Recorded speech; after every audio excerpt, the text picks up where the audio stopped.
नमस्कार, मैं social media के न्यूज़ चैनल जागो और जगाओ से मनी कुमार। हाल ही में उत्तर प्रदेश में 2022 के विधानसभा चुनाव की करारी हार के बाद बहुजन समाज पार्टी की सुप्रीमो कुमारी मायावती ने हार की एक समीक्षा की है।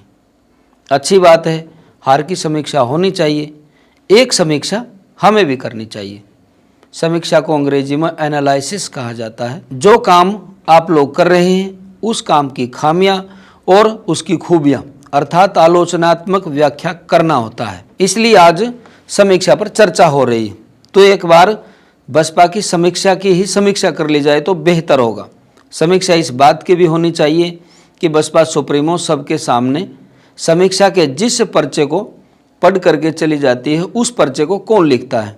एक समीक्षा बहन जी के व्यवहार की भी होनी चाहिए। बसपा संस्थापक मान्यवर कांशीराम कहते हैं कि मैं नालायक लोगों की नालायकी दूर करके उनमें लायकी पैदा करके लायक लोगों की सरकार बनाना चाहता हूँ। एक समीक्षा इस बात की भी होनी चाहिए कि इसमें नालायक कौन है और लायक कौन है। एक समीक्षा इस बात की भी होनी चाहिए कि राष्ट्रीय उपाध्यक्ष आनंद में ऐसी कौन सी योग्यता है जिसने पूरे चुनाव में एक वोट तक नहीं मांगा और उसके पद पर आंच तक नहीं आई। एक समीक्षा आकाश आनंद की भी होनी चाहिए। इतनी बड़ी हार के बाद उसकी प्रमोशन करके राष्ट्रीय कोऑर्डिनेटर के पद तक पहुंचा दिया, उसकी क्या उपलब्धि रही है, इस बात की भी एक समीक्षा होनी चाहिए।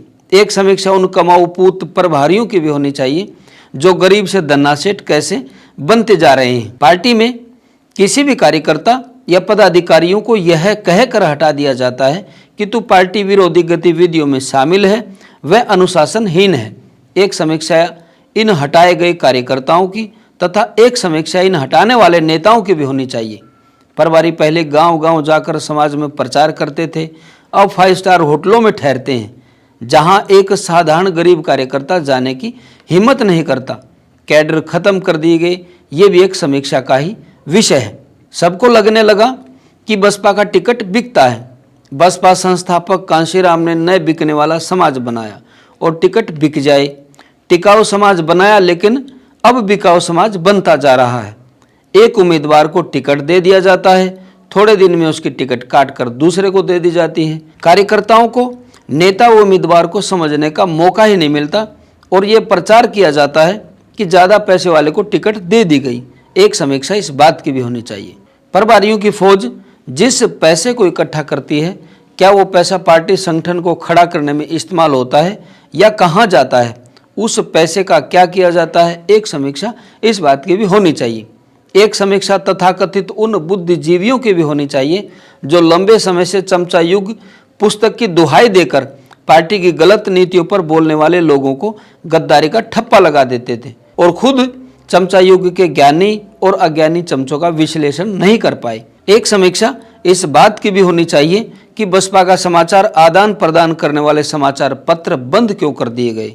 अगर बहुजन संगठक बंद हुआ तो नया प्रयास क्यों नहीं किया गया। तुमने बहुजन समाज के मुद्दों पर कितनी बार आवाज उठाई और बहुजन समाज के हितों की रक्षा के लिए क्या कार्य योजना बनाई। मैं जो आज कह रहा हूं यह मेरी व्यक्तिगत राय नहीं है, बल्कि उन लाखों लोगों की आवाज है जो आज तक नहीं सुनी गई। समीक्षा प्रभारियों और शीर्ष पर बैठे हुए लोगों की भी होनी चाहिए। शीर्ष नेतृत्व द्वारा लिए गए निर्णय और उनके परिणामों पर भी चर्चा होनी चाहिए। बहुजन समाज की सबसे मुखर पार्टी बहुजन विचारधारा से क्यों भटक गई या किसने भटकाई, उसका भी खुलासा होना चाहिए। जिन नीतियों ने पार्टी को धरातल पर पहुंचाया उन्हें पार्टी में किस हैसियत से बचाकर रखा गया है। पार्टी के सभी राष्ट्रीय प्रतिनिधि एक ही राशन कार्ड में दर्ज हैं, क्या इस विषय पर चर्चा और समीक्षा नहीं होनी चाहिए। मैं जानता हूं कुछ लोगों को यह बात कड़वी लगेगी, परंतु यह बता देता हूं कि परिणामों की कड़वाहट से ज़्यादा कड़वी नहीं है। मीठी मीठी बातें तो चमचागिरी में होती ही रहती हैं। अब और चमचागिरी की और उम्मीद मत करना। अब समाज तैयार है इन सारी घटनाओं की समीक्षा करने के लिए। आज के लिए बस इतना ही। धन्यवाद।